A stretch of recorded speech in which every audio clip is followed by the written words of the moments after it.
Pandehåret, der skal trækkes frem. Bue nede i bevægelsen nede i, mens fønen er her nedenunder. Trækkes frem, så der kommer et hjørne på.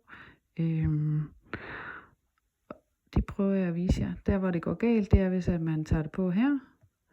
Trækker ud her, føner det tilbage, sådan her.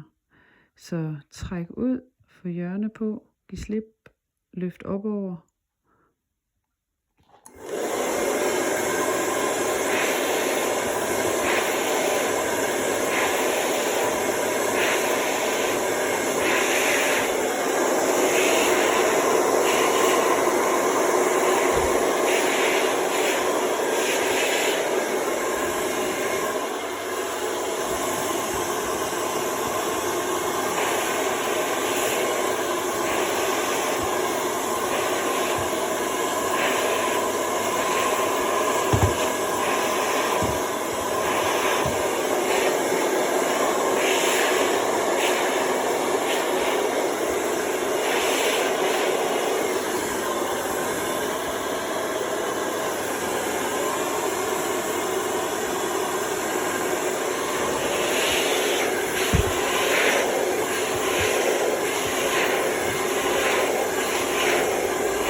Så pandehåret er trukket frem, spidserne er drejet op, så vi kommer op i 90 grader, og vi føner herop. Ikke noget med at føne og glatte sådan her, så trækker I formen væk igen, kan I se.